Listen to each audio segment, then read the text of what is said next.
when I was first telling my poor husband about Starling House and my idea to write it and stuff, he was like, "Oh, so it's a classic Alix book. There's this girl who finds this book." And that does sum up 90% of what I've written. But you write what you know, right? So in Starling House, which is a kind of a contemporary Southern Gothic, there is a fictional children's picture book um, from the late 19th century that is very influential. And the entire text of the book ends up being inside this book, along with wiki pages and interviews and other sorts of things that my editors were nice enough to let me get away with. And I had a really good time envisioning a sort of cult hit Victorian era picture book because those really existed and they're in total opposition to the popularly published children's fiction of like that whole era, right? Those are supposed to be moral lessons. They're supposed to be very upright. They're if there's anything scary, it happens to the bad little children and the good little children get rewarded. And, it's all about order and structure and hierarchy and teaching them how to be good citizens and all this stuff. But of course, you also have weird Gothic writers at the time. And some of these things sort of survive because they were beloved by kids, not because they were beloved by publishers and people in power. And I love them. And that I have a 5 and 7 year old boys now. And I find that the books that they love are not always the ones that are fed to them. Children have such an love for the dark and the weird and the Gothic. And I was excited to invent my own one of those. The main character of Starling House is Starling House. And the fun of that is it exists as a real historical thing, particularly in the South. Large houses in rural areas have only one historical explanation, largely in the South. It exists as a genre tradition in the Southern Gothic and in horror. The sentient house has its own whole history.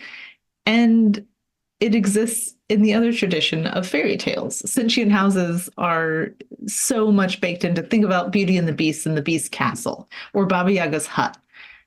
And they fulfill very different functions in each of those roles. In the fairy tale house, they are often actually on your side. They're a caretaker substitute. They can be sort of parental or they're full of invisible servants, this kind of thing. And then in the horror version, they're obviously the house is trying to kill you.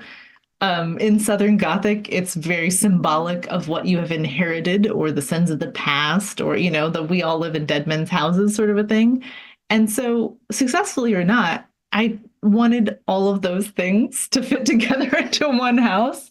So it's a haunted house that's also kind of your buddy, that is also hopefully resonant of the actual historical houses in Kentucky that I grew up around and near. Not in, but near. The Fractured Fables books, which there are only two, and there's only going to be two, that just happened because I saw one of the best films of the 21st century, Spider-Man Into the Spider-Verse.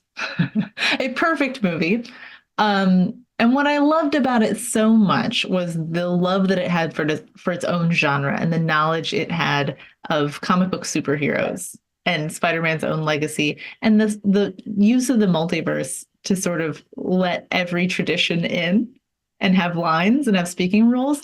And I thought it was sort of the perfect answer to an era where we're tired of retellings. Everyone's done a retelling. You're like, oh, do you really need a new version of Spider-Man? But they did it where every version of Spider-Man got to be there and do a sort of retelling, which I thought was amazing.